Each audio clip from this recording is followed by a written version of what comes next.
All right, hi everybody. Welcome to the October edition of Athletics Canada's webinar series. I'm John LaFranco, the manager of coaching education at Athletics Canada. Also the former president of the Canadian Trail and Mountain Running Association. Talk about that. And as usual in the background, we have Kyle Smith, our coaching coordinator. He's going to manage any questions that you may have. And so just the usual sort of preamble before we begin. All of our audience is muted, so if you have questions, you can put them in the dialog box on your screen. There's a Q&A box. We're going to have a little conversation here with our trail mountain running experts, and then at the end, we'll have about 15-20 minutes to answer your questions. We'll do your best to get to all the questions. Vous pouvez aussi demander des questions en français et certainement Alex et Marianne pouvaient vous répondre, moi aussi. Adrian, c'est pas sûr son niveau de français, mais sinon on va traduire pour lui. Yeah, the webinar is being recorded. It will be posted in the coming days on the AC YouTube channel. And coaches who have entered their NCCP number and are NCCP certified will receive 1 PD point for their participation in the webinar. And again, before we start, just wanted to draw your attention to some other coaching education events that are happening this fall. So just in sort of chronological order, in November 17th in Saskatoon, we have our National Speed Summit. So the very other end of the spectrum from what we're going to talk about today. Our National Mentorship Kickoff is December 2nd and 3rd in Edmonton. And then the National Endurance Summit, kind of swinging back this way, will be held December 9th and 10th in Halifax at Kyle's house. Actually, I think we're going to have it at a hotel, not at Kyle's house, but still. And then in the spring, hoping to get the throws and jump summits. We're just sort of working on that still. So lots of exciting coaching education stuff coming your way. All right, so let us introduce our esteemed panel, or I'll let them introduce themselves, actually. So we have with us today Adrian Lambert, Alexandre Ricard, and Marianne Hogan. So Adrian, why don't you start and introduce yourself? Tell us a bit, about your mountain running journey and how things are going. Sounds good. So my name is Adrian Lambert. I'm the president of the Canadian Mountain Running Association. I actually took that over from John about 15 years ago. Before that, I was I started out as a track runner and a cross-country runner, and then got into mountain running basically by a random chance. I was in Canmore for a weekend with some friends, and I did a race that happened to be a qualifying race. And actually, John was yelling at me during the race, "Hey, you're going to go to Switzerland." I had no idea what he was talking about. And then I got to the finish line and he explained that I qualified for Worlds, and that started a journey for me where I did mountain running as an athlete initially. And now I've been taking on the role of sort of coach and team lead.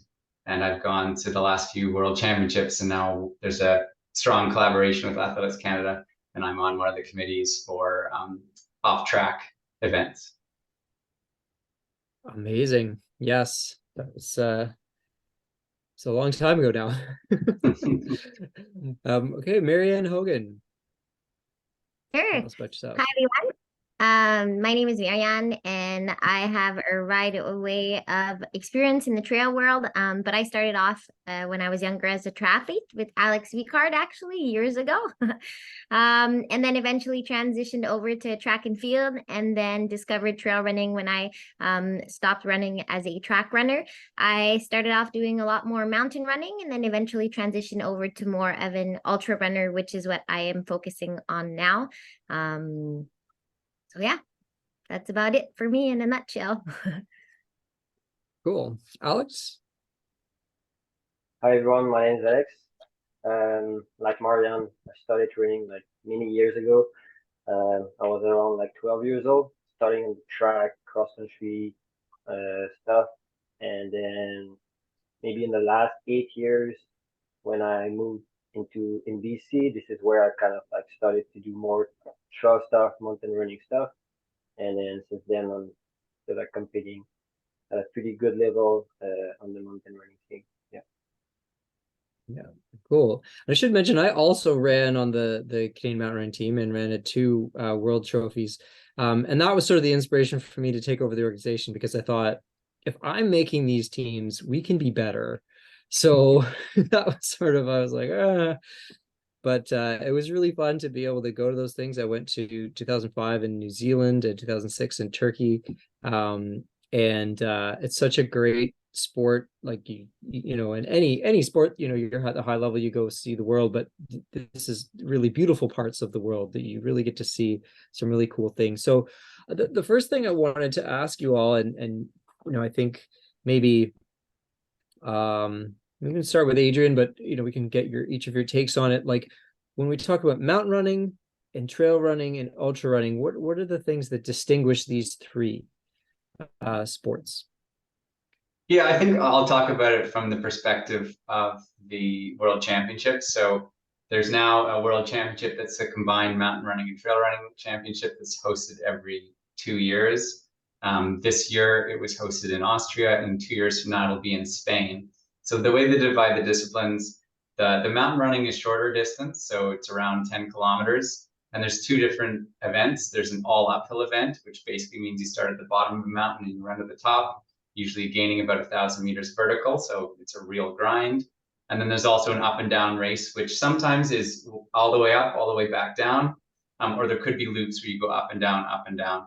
And there are some differences in sort of the strategy for those different events, because if you have to go back up again, you got to save a little bit going down.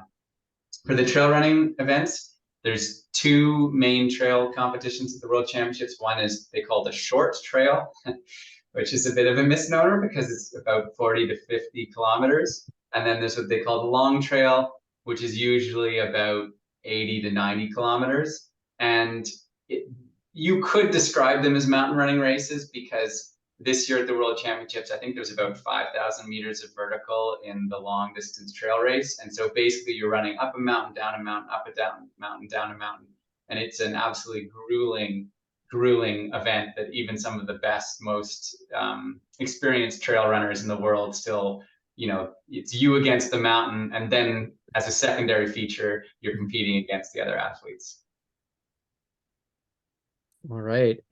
So Marianne, which of these is sort of your specialty? Have you done all or some of them? What's your take on these sort of different categories?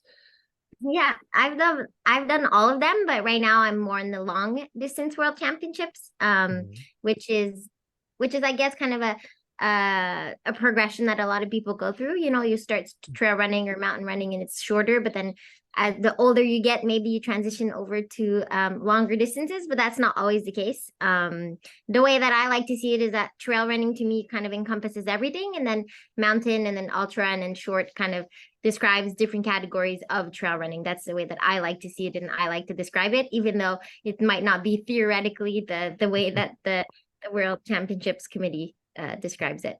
I see. And what about you, Alex? What are your specialties? Yeah, I've done like 2 world championships in the past into the mountain running scene. So I compete in the vertical race and then the up and down race. And I think it's just from my background, from the road, cross country, I always like it like more the shorter stuff. So like Adrian said, mountain running is shorter, trail running is longer. So for me, it's just to better my style of racing, doing shorter races. Right.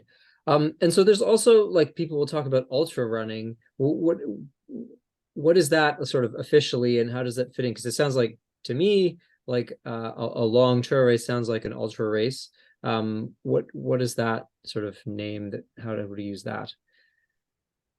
Yeah, I think that there's sort of, you know, I think like with the way Marianne put it, there's about a lot of crossover. Like if you're doing something that's a trail run, that really could be anything. It could be 5K, it could be 2,000 kilometers if you're on a trail. So I think that's sort of a good colloquial way to describe it. Something's off the track. But ultra, as I understand it, and I may not have the experience that Marianne has, but an ultra basically is anything over a marathon in distance. So anything greater than 42.2 kilometers is now considered an ultra.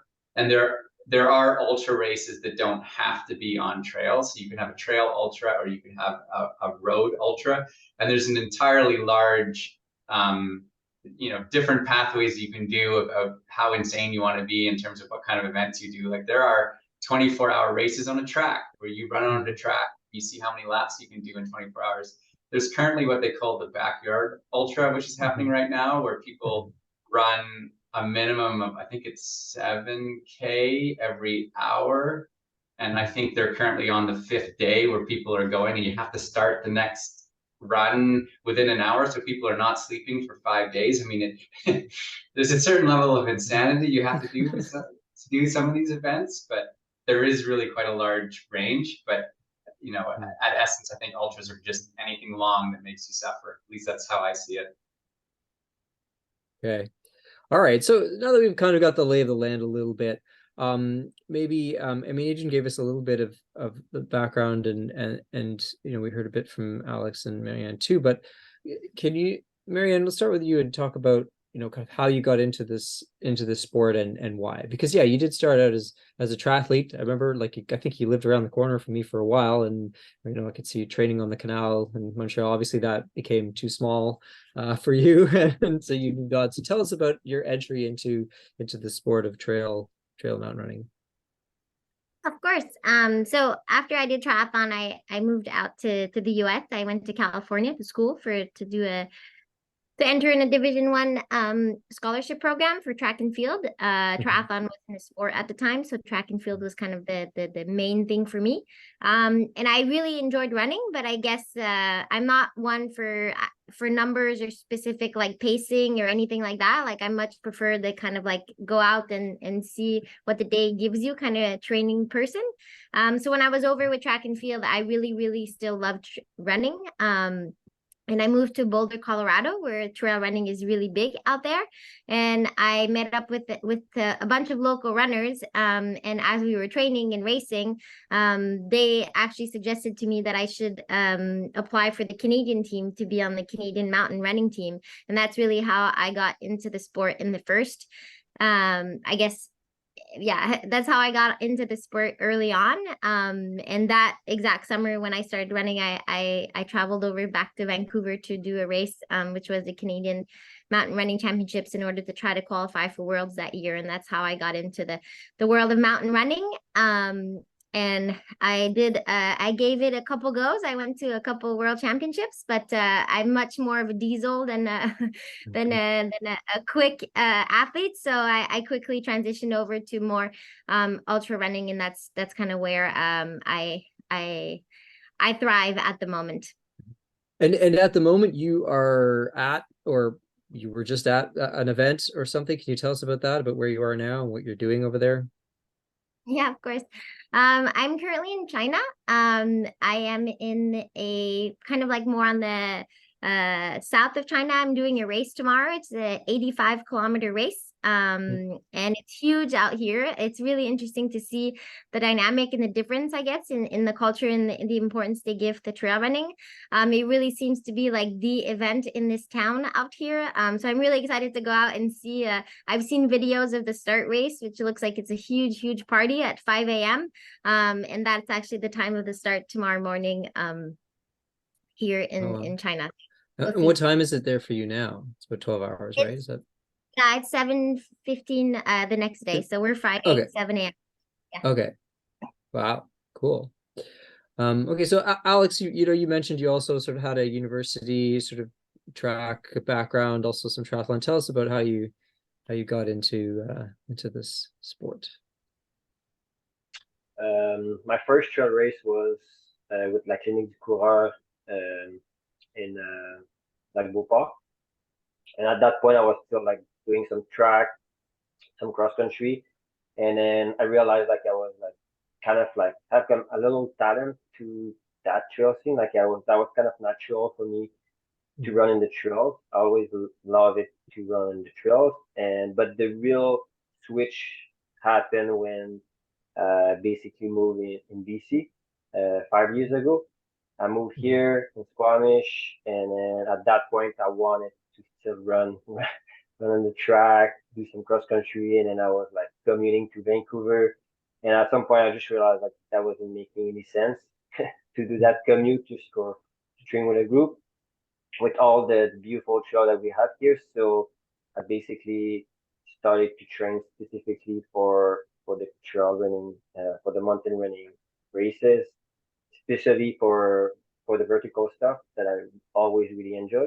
And then at that point, I started to look for races that was more in that style, and then I ended up like doing my first national team with the on the NACAC in Mexico, and then after that, I got into the Worlds in Thailand and then Austria last summer, and then yeah, I'm still doing it, and I'm really enjoying it, and probably gonna do it for a couple more years. Yeah. Nice. I mean, Adrian, you sort of already told a bit of a story that where I was yelling at you about stuff, but what like how did you, let's say, how did you go from, you know, kind of athlete to the leader of the pack, so to speak? Well, the way I always tell the story is I got roped into it by not necessarily my goal. I think you were stepping down at the time, and I had some friends who suggested that I reach out to you, and I was an athlete at the time, so I was concerned that I wouldn't actually be able to take over the role in a full capacity. And I think I said I would take it on an interim basis. In my memory, this might not be accurate, is that I got an email from you that said, I'm stepping down, Adrian's your guy, he'll take your emails, I'm out of here. And then that was the reality I had to face. But it's been a really rewarding experience. I mean, obviously you were involved for quite a few years. You did a lot of, you helped really grow the organization, I think, in Canada. And mountain running, I think even as early as 2002 or 2003, I don't think anyone was going to the World Championships from Canada. There may be a handful of people who went, and the World Championships for mountain running, which were originally the World Trophy, they started in 1985. So there's a long history in the world, but not really much coverage in Canada.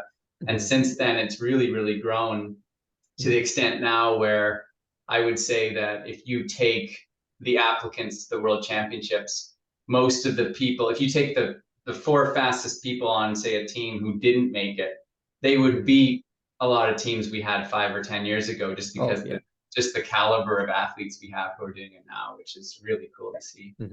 Yeah. Oh, for sure, for sure. Yeah, I mean, I think the fella who was in charge before was a guy named Keith, if I remember correctly. That's right. Who I forget his last name, but he also, I think, had connections to Australia, or am I thinking of someone else? But maybe, yeah. Yeah, but I think it started out fairly grassroots, and then it did grow a lot. And actually now I would say that I'm functioning more as being part of a subcommittee of Athletics Canada than really having my own mandate, which does actually do. Chris Winter is the main contact for off-road. He does a really excellent job putting things together. So he's been really a great resource that we've had in the last few years. Yeah, I think it's really good that you know, connection has grown and that link has grown, because I think it's, you know, it's sort of only natural and it allows the sport to thrive. So okay, enough of the inside baseball stuff. I'm sure people didn't sign on to hear us talk about sports administration, but I think it's just good to, you know, to kind of know the background of things. So the next question I have is, you know, what types of runners typically do well at the international level, at the, you know, the various things like Marianne mentioned, sort of being a diesel and that kind of thing, and like are people able to sort of transition from, you know, track and road running and kind of automatically do well, or is there a bit of a, you know, it's a bit of a difference there? Anyone can answer. Yeah, I can take an early shot at this, because I was a pretty serious track and field runner when I did my first national championship. And so I just assumed that you just take a good track runner and put them at the world championship and they're going to dominate. That's just my assumption, because that's what my experience was. Not that I dominated, but I did fairly well. But I had friends who, and I'll shout out Trevor Caldwell, who's an old 10K runner. He runs sub 30 for 10K, 29:45. He was terrible as a mountain runner. And you wonder, like, what is the difference between fitness and competing well at mountain running? And I think the general rule of thumb is fitness for going uphill. And but you still need an aspect of being willing to grind, because you cannot run uphill and feel good. I don't think there's any way you can do that. So if you're someone who is used to running a really good pace, and you float, and you have really good efficiency, and you're used to sort of think of someone who's really elegant on the track, they're not necessarily going to compete well at the at mountain running. You need someone who's willing to suffer, and the more you're willing to suffer, sometimes the better of an athlete you're going to be. But it's still, I know Alex Hutchison has talked about what he's found about mountain running. He's a sort of sports scientist, journalist, and he said that VO2 max is the main predictor of how well you run up a hill, is how much oxygen can you get in for running. But then there's also descending, and that the rule of thumb is we have no idea whether you're going to be, there's no way to predict whether an athlete's going to be good at running downhill. And some people are absolutely crazy, and you need to have absolutely no fear. And if you don't have fear and you aren't worried about whether you're going to die, then you'll be a really good downhill runner. And if you're a normal human like me, or a track runner, and you're worried about your footing and you don't want to fall over, you're not going to be able to do that. But you are able to train it. All these things, of course, are trainable. And sort of circling back to my own experience, what I realized in retrospect was that I was fortunate to have spent a lot of time in the mountains when I was growing up. My family were avid hikers, and we actually did a lot of uphill, we'll call it hiking, but still a lot of uphill activity that meant that I was more used to the feeling of being on a mountain, the more used to running uphill. And also we used to get bored because you hike for, say, 8 hours, and my brothers and sister were younger than me, so we wouldn't, they'd be taking a long time, and I just I'll just run to the bottom. So I also get used to running downhill. So even though I thought I was a thoroughbred track runner, experience and repeated training at mountain running events definitely is a factor for improvement, even if you have the really strong engine. Yeah. What do you think about that, Marianne? What do you see you being, an athlete at the top level right now and doing these international races? What are the types of athletes that you see? Yeah, I love it. I mean, I love the mix that Adrian put in the sense of there is a lot of factors that play into if you're going to be a good or successful ultra trail runner. But to me, as cliche as it sounds, I think the people that will succeed are the people that love it the most. I think that unfortunately it's just the way the world is. Some people prefer running on the roads, and then they get on the trails and they're like, I can't get my stride, I can't get my efficiency, and then they get caught into that system of this is inefficient running. And then I think that might be where it's harder to transition over. But if you transition over to trail running for the right reasons, because you love the feeling that you get in the trails, and you love going on top of mountains, and you love the vibe and the culture and all of that, I think that you have a much higher chance to succeed. And I think another thing that is really interesting too is that it's harder to predict paces or your heart rate. And it's not as if you can say for a mountain race you need to keep your heart rate at X amount, because sometimes you're going up, sometimes you're going down. So if you're a runner that is really focused on numbers, I think it might be harder for you to transition over to trail running. Immediately, of course, there's opportunities for everybody to adapt, but I think that right from the get-go, if you're just focused on efficiency and numbers and things like that, that is really that will help you succeed on the track or on the roads. I think it might be a little bit more difficult on the trail. So I think that when you go onto a trail running race, you need to forget everything that you know about running and just go with your gut or go with your heart. And I think those people are the ones that will succeed the most. Yeah, that makes a lot of sense. Thank you. Alex, what do you think? Yeah, I think Adrian touched a good point about especially for uphill races or even the up and down race where it's kind of short. You need to be able to grind right from the start. If you compare to a track race where you basically grind when you're getting close to the end, so it's a different it's more. I feel it's more muscular when you do a trail race. So some runners will be more adapted for that, and then they're gonna be more natural for them to just grind it and then push harder from the start and be able to tolerate the pain longer. And I think other athletes from other sports can do really well into mountain running, like cyclists who are most of the time more muscular. Skimo guys, we saw that a lot, like when we were in Europe, a lot of skimo guys, they perform really well in running. Even if you put them on the 5K road on the flat, and then they probably gonna perform poorly. So they are not really good runners, but they perform really well on the VK. So yeah, it's not the same strides, so it's trainable though. So I think you need to put the energy, and you need to love the sport, like Marianne said, to be able to perform well. But I think you don't need to be a runner. You to have a good background in running to perform well into the mountain running, from what I think. Yeah. Yeah, I heard once, and I don't know if this was like if I heard it like in my own head as I was running, but like, or if someone said it, but the uphill sort of mountain running race is like, it's basically like running a 1500, but for an hour. Like the feeling of a 1500, but you have to do that for an hour instead of for, 4 minutes or something like that. The cool thing is you can tolerate it. So yeah, because it's more muscular, yeah, it's like biking. Like you can suffer for so long. There's no way you're gonna be able to suffer that long on the track, just because at some point you won't be efficient and you're just gonna slow down. But when you run uphill, you can keep that red line and just keep it for like 40, 45 minutes, and then it's just in your head. And then if how much you're willing to grind to get it, yeah. You're really selling this event.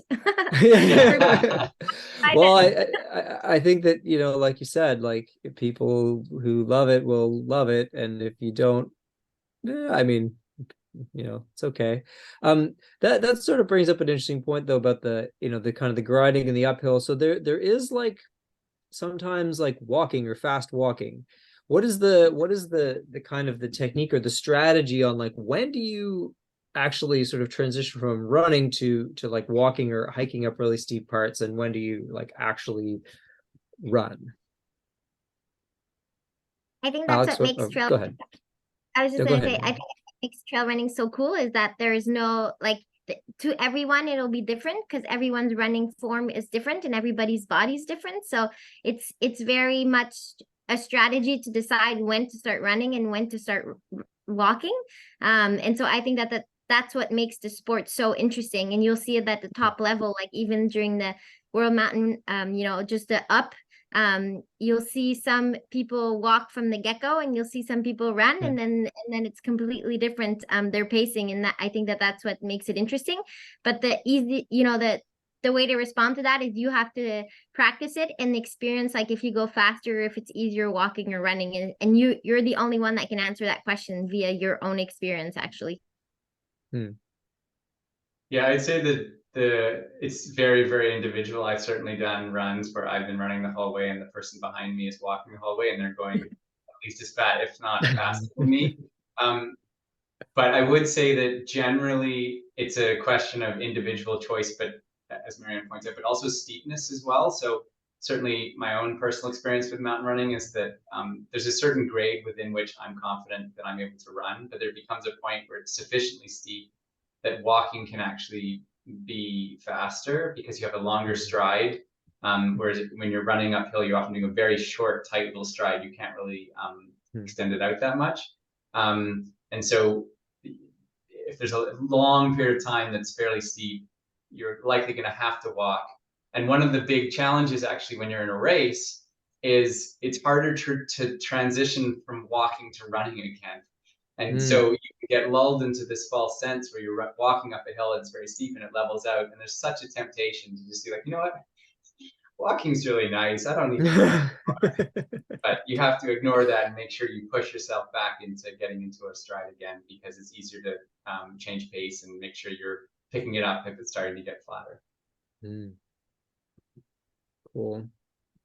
Alex, what's your experience on that? Yeah, like Adrian said, it's totally like personal in terms of your fitness, the grade, and I think also like type of of the course that you're gonna run on. If it's a really long climb and then you basically need to power hike, you're probably gonna power hike it. But if there is a lot of transition, like Adrian said, sometimes it's better to maybe overdo and try to run it just to save on that transition, because when you try to transitioning from power hiking to running, it costs a lot, and just for in terms of momentum. So yeah, this is why it's nice to know the course. I know in trail running stuff, when you have an 80K, you cannot get all of those sections, but when you do a DK, most of the time you can do a recon of the course, and then you will have like a little strategy about how you should run it and where you should push maybe a little bit more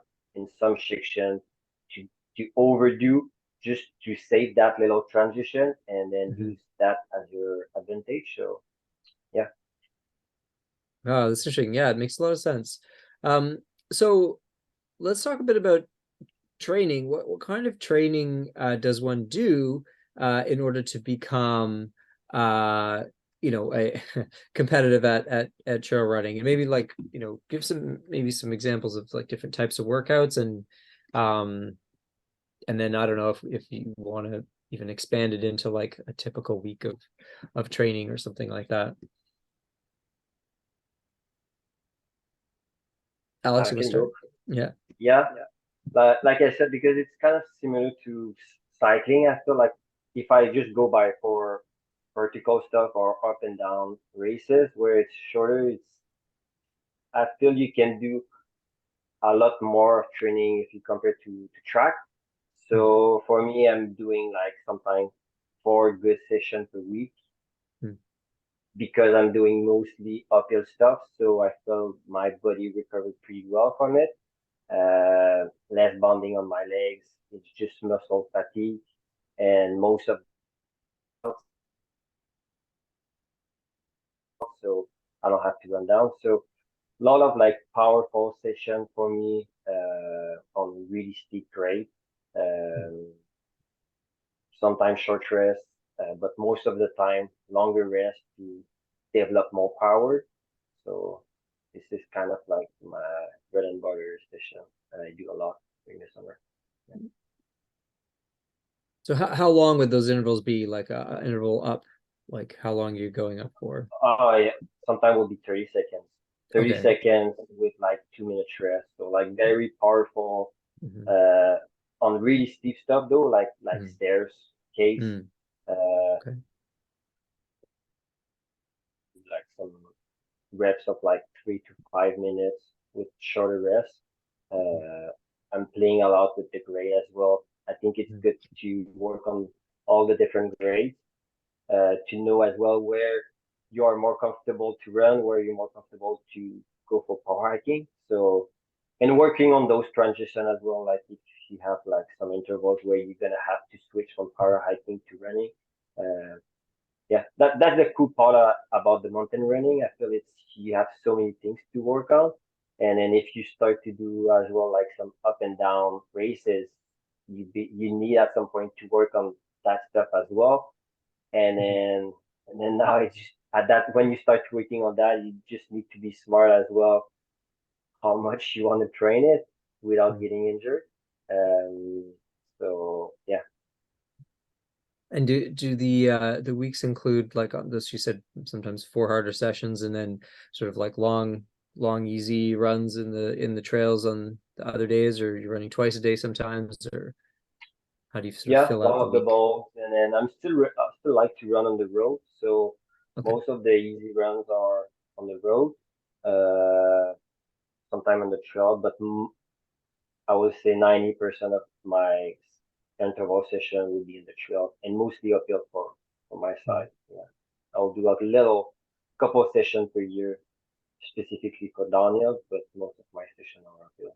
So yeah, long runs most of the time in trail. So, yeah. And how long's a long run when you're talking about this sport?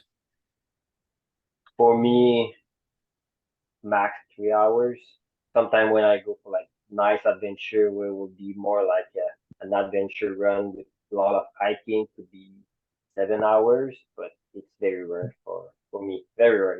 It's when I'm gonna do stuff like that, it's more for like a goal to submit some stuff.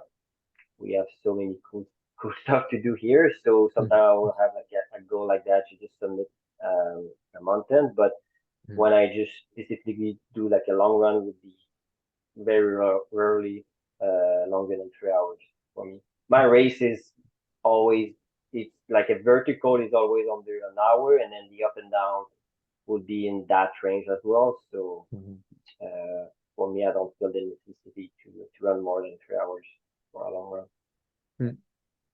Cool. Marianne, what does your training look like? Yeah, it's quite different from Alex. For me, it's a lot about time on feet. But when we speak ultra trail, there's also a lot of variety in types of races that you can do. Like Adrian mentioned earlier. So for me, it really depends what type of races I'm getting ready for. The training will really depend on that, because depending on if it has a lot of elevation gain, if it's runnable terrain or things like that definitely will have an impact on the type of running I'm doing. I'm usually quite careful too as to not to do too much speed work or workouts when I'm working on high volume weeks, just because my body has a hard time absorbing both. So I think there's times of the year where you work maybe more on speed, and there's time of the years where you work more on volume, and then you change your terrain based on the races that you will be doing, if it's possible, obviously. But I think those are the key factors that I put in for my training. And how many races are you doing? Because I'm just sort of thinking from the perspective of like someone who does marathons. Usually a marathon or a pretty competitive marathon will do 1, maybe 2 marathons in a year. But I get the sense in the ultra community, there's more racing. How do you square that with sort of like what we think we know, I guess, about recovery and stuff like that? Like if someone does a marathon, usually it's like, okay, you get a couple weeks of, a week of like no running and then a couple weeks of easy running. You don't really get back to training. But I find that the ultra runners will just like, okay, back to work kind of thing. So is that a good thing, or maybe is that something that maybe needs to be adjusted, or why does that happen? Yeah. So again, I will go back to say that everybody's different. Some people will run an ultra and be okay to go running the next day. And I think even for me, it's different. Like I could run an ultra one day and the next day be completely fine, or I could run an ultra and then not be able to walk for a week. So it really depends, I guess, on your preparation and how hard you went on the day of. And that really will dictate the way that you should recover. But the rule of thumb, I'd say, is 10 days after an ultra, you should take it really easy. I'm a coach as well, and I have athletes, and I always encourage them to take 10 days. Like I always put 10 days off. But you could go cycling, you could go swimming, you could go skiing, like obviously other sports to get the blood pumping. But just kind of be careful as to not to run too much during those 10 days. And so I think that's a really good strategy. And then that makes it that you're able to get back into the swing of things and perhaps go for another ultra, the next month or something like that. To answer your question of how many races we would do in a year, again, because ultras, like it can start at 50K, but it can go all the way to like 200 miles, or like the big backyard that you mentioned can be like 400 miles. It really depends what kind of ultra you do. Some people decide to do only 100 miles per year, which is I guess people who value longevity and want to make sure that they stay healthy. But again, it's very individualized. So, but I'd say maybe on average, ultra runners could do 4 ultras a year. I think that's a pretty good amount. Do you think, like, I just keep thinking of the marathon and how the sort of culture around the marathon is very like protective of recovery and stuff, and people always finish a marathon and they're like done. Obviously we're talking about, in your case, certainly someone who's at a very high level. Is it the intensity, like these are low intensity events? Is it the surface, like if you're running on trails, part of the issue with marathons is pounding the roads, but if you're running on trails, maybe is that something that allows you to bounce back quicker because you're not trashing your legs? And certainly the training is probably there too. Yeah.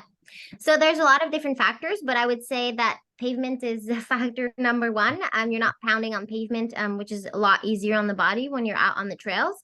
But also, if you're doing a race that has, 5,000 meters of vert, you know, you're going uphill, and that's not really the same impact that a marathon has on the body. You're hiking, you're using poles, so I guess the pain or the fatigue is more generalized, whereas for marathoners it's very like more specific to their muscles and their legs, and kind of they have to be careful for their bones and things like that. It's just different. But for ultra running, you know, I'd say that the main thing about recovery is just how quickly you can get fuel in after an ultra running. How do you fuel during the run? So it has a lot of you know, the things that you do during your ultra marathon will really dictate how you recover from it and how you can bounce back to do another. But I would say that's the difference.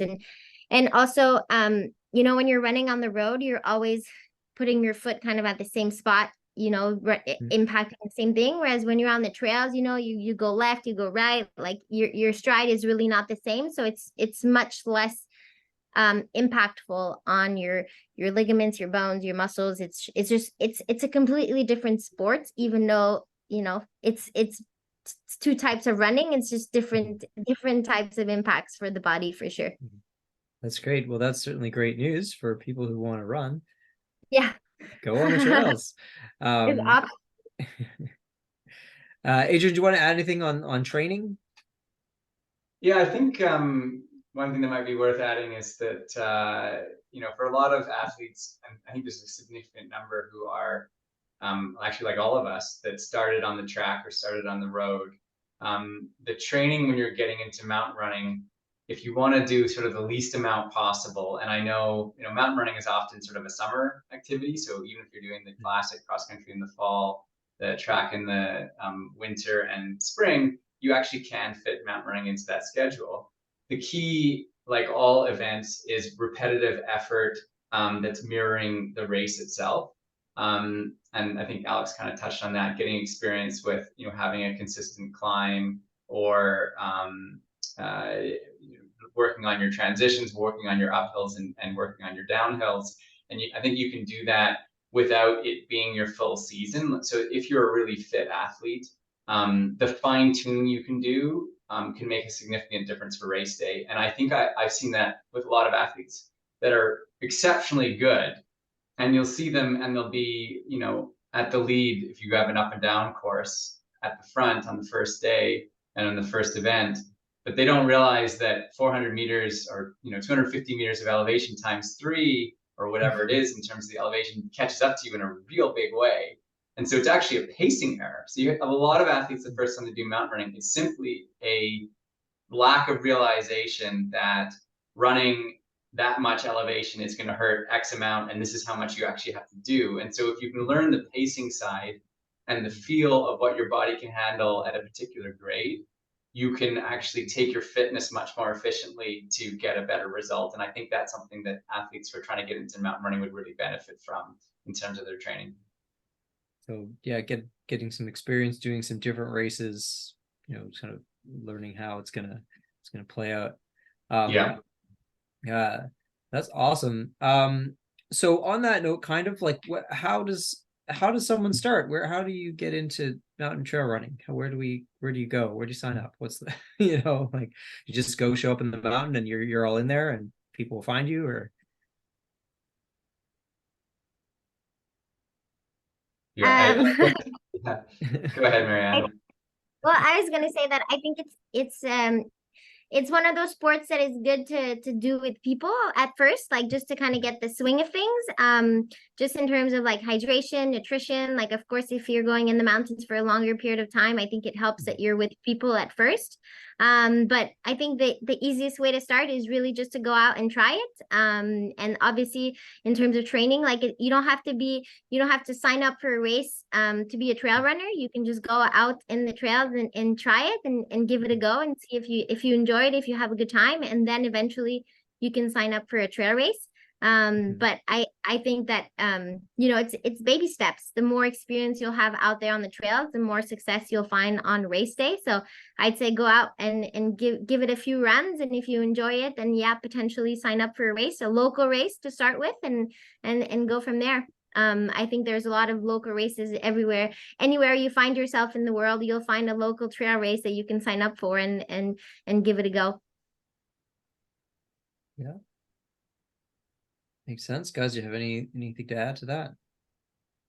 I completely agree with that. You know, good to know a good community as a starter, but I think also there are trail races anywhere. And if you're someone who's run, say, a 10K on the track or 10K on the road, or even a marathon, and you want to jump into a 20 or 30K trail race, give it a go. I mean, you might get your butt kicked in a bad way, but sometimes that's part of the experience the first time. You've got a track athlete who wants to find out whether these trail runners are good as they say they are. We'll find out. Give it a go. See where you stack up, and it can be a good story. Or you could surprise yourself, and it's even better story.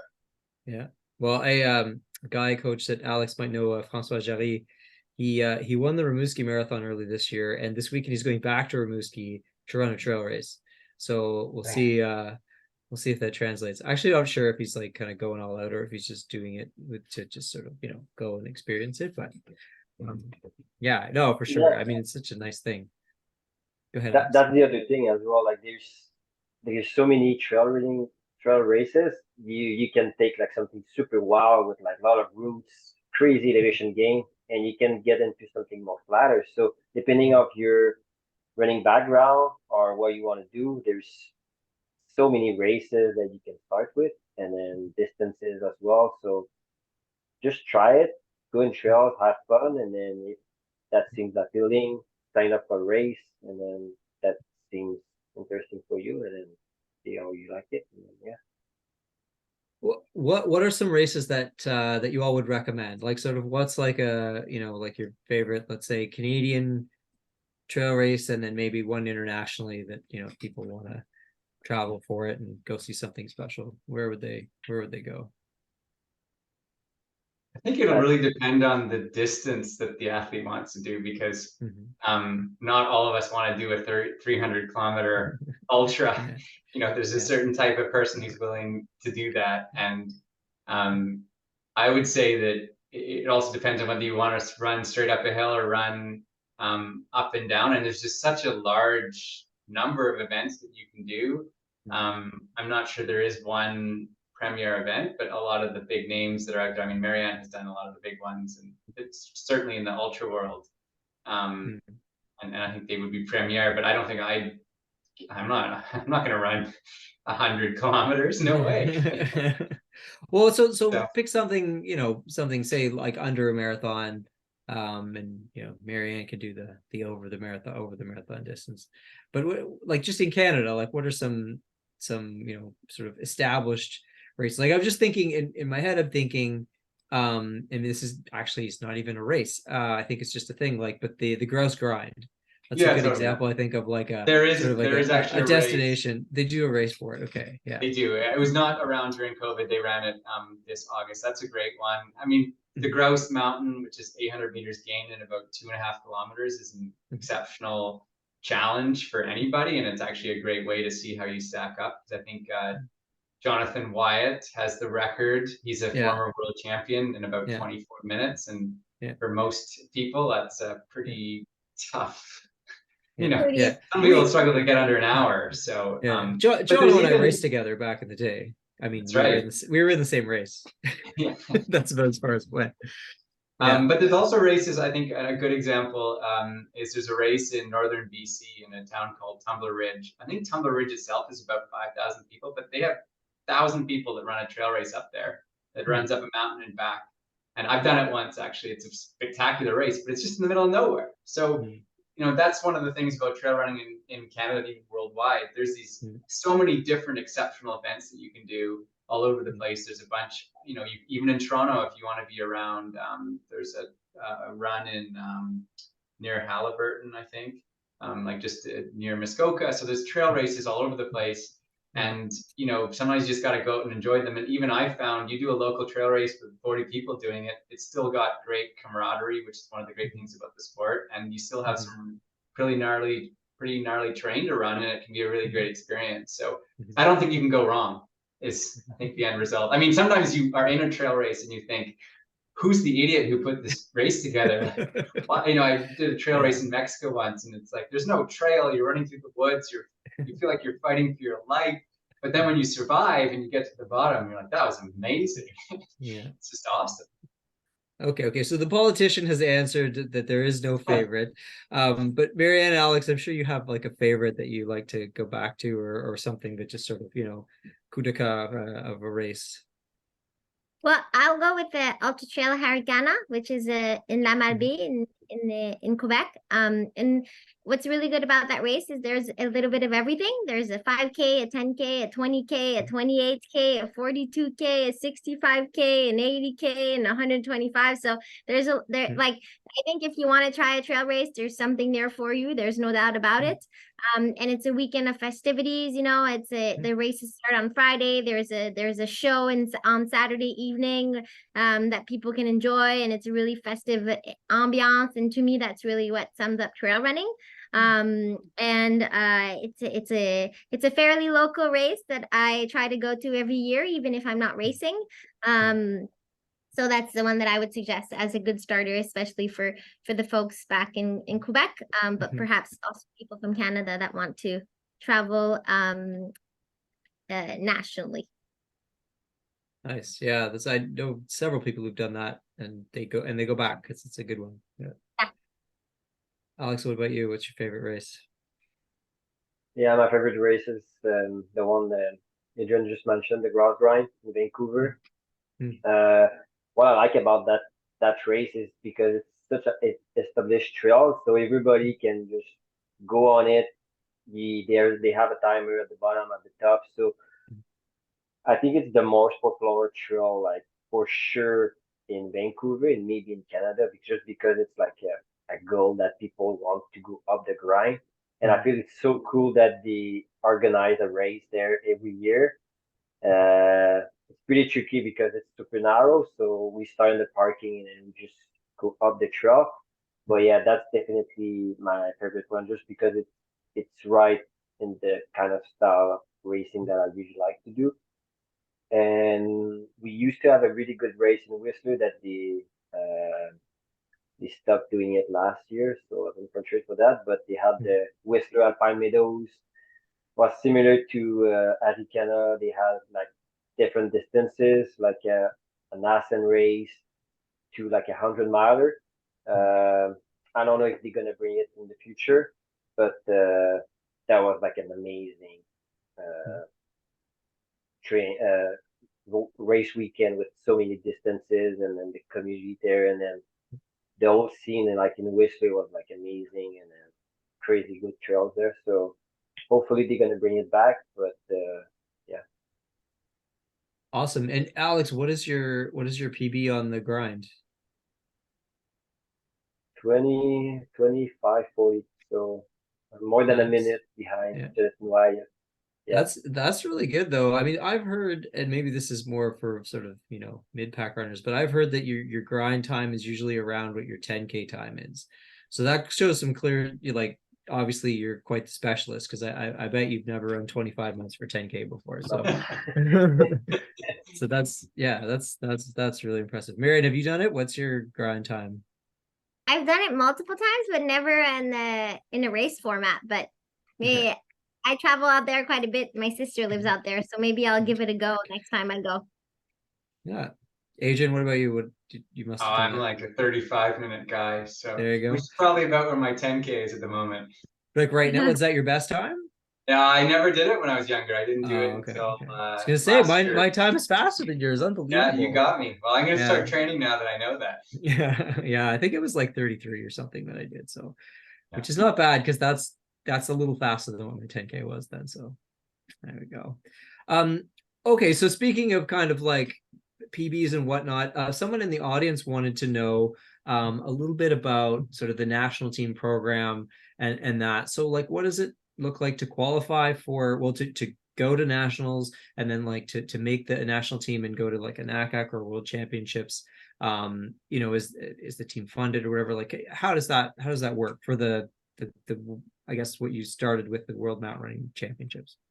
Yeah, so the World Championships now are every 2 years. There's a selection criteria that's in the final stages of being released and should be out in the next couple of weeks on the Athletics Canada website. So the World Championships in 2025 are going to be in Spain. There's both mountain running and trail running. The way you qualify is you run the national championships. The races that are going to be selected from are likely to be in 2024, so giving athletes an automatic qualifying spot for the following year. The trail races are going to be at the Squamish 50, both the 50K and the 50 mile. That's on August 17th and August 18th, 2024. And it's important that people know that the race sells out very quickly, and the date that it's open for registration is November 17th. So a few Fridays from now. So there is a program when you can get elite qualifying, but there's very limited spots. And we highly recommend that if you are thinking about doing the national championships for trail running, that you register in advance. And then if you do qualify through the elite program, you can have your race entry refunded retroactively. So you don't have to worry, you'll still be covered if you apply. We don't know where the 2024 mountain running championships are going to be. There'll be a selection race for the World Championships in Spain in 2025. There'll likely be an up and down race and an uphill race. And one of the things we don't know yet is whether that's going to be as part of one festival with 2 events at the same location, or we may do separate locations. And we're hopeful that at least one of those events will be in Quebec, so that not everyone has to travel to BC to compete in these events. Awesome. And so when you make the team, what happens? Oh, sure. Yeah, sorry. So once you're, yeah, of course, once you're on the team, there's some funding. It's not a fully funded team, which is, something that we're working towards, but hasn't been achieved yet. The athletes have their full team kit covered, and it's actually a really great kit. So jackets, race kit, so the singlet shorts, t-shirt, you get a jacket last year. At the World Championships, the accommodation and food is either fully funded or at least substantially subsidized. So then athletes who are trying to compete at the World Championships should only need to book their flight and potentially some marginal cost towards the accommodation. And one of the things that has been floated that we haven't actually decided whether we can do, but we're looking into, is to actually have a training camp leading into the World Championships, because it's going to be at altitude, which is going to be challenging for a lot of athletes who are training on the coast. And so there's some discussion of, can we get 2 or 3 weeks where we can get some athletes together who have the time and capability of doing that, to actually have sort of a training camp leading into the World Championships. And that would be really exciting if we can put that together. Yeah, I mean, that actually something we didn't really touch on is that, I mean, running in the mountains implies a lot of the time running at altitude as well. Just so quickly, just running out of time here a bit, but Marianne and Alex, do you try to train at altitude if you can? How do you prepare for that, for the fact that some of these races are going to be at altitude? The answer is yeah, absolutely. If the race that you're training for is in altitude, I think that is super important. And I guess the answer to that is more like how we do it depends on the logistic side of things, but I always try to go on site. So let's say I'm racing somewhere that is in altitude, instead of trying to replicate the scenario, I try to go on site as early as possible to adjust my body to the local conditions. But that's not always feasible for anyone or everyone. And so I think that altitude is a main one to focus on, and weather is another one as well. Like if you're training for a really hot race, that's not to be put on the side either. I think it's an important component. Cool. Alex, are you did you go to altitude? Is it are you at altitude where you are? Sorry, I don't really know the geography of Squamish. No, I'm by the ocean on the coast. So I never had the opportunity actually to do an altitude training camp. I'm sure will help. Like in Austria, we were based at, I think, at 800 meters. The race was like starting at around that, and we were going to like 18. So I think that was like just on the line of like, that could have helped, but I got there pretty early before the race, like a good 10 days. That probably helped. I'm not sure, but yeah, if it's higher than that, I think getting like the acclimatization and the altitude will definitely help for the performance. But I never experienced it in as as a training for me. So I don't know how I would respond to that, because I know some runners, they respond really well, and then some other runners, they don't really respond well from that. So yeah, for sure. I remember training at doing training in Banff and Canmore, just because I was out there for different things, and then going to Turkey because New Zealand was not at altitude, obviously, but Turkey was, and we stayed at the top of the mountain. So we stayed at the top, and then when we went down and then ran back up, and it's challenging. Like, when you go to race at altitude, it's you can't sleep, and you're peeing a lot, and you're thirsty all the time. There's also all sorts of things. So yeah, it's another factor of these excellent races that take you to far-flung places in the world. So we're pretty much out of time. We want to respect people's schedules. We said an hour. We're going to keep it to an hour. I feel like we could keep talking though. So maybe we'll have to do like a part 2 one time or something. We could actually probably need to do a webinar on altitude training just alone. Maybe that's going to be something, and we can maybe bring some of you back for that. So thank you so much. It was really great, really insightful. I think the big takeaway, here is it's do it for the love. I think that's the big message. People love it. So if you've never done it, go try it. You might love it. I don't see how you couldn't, because it's usually, such a beautiful place to run in the trails and mountains. So thanks a lot, everybody. And have a good rest of your week. And we'll see you in our next webinar. I will be sharing that through a coaching newsletter and on athletic social media. So look out for it. Thank you. Thank you. Thanks, everyone. Thank you.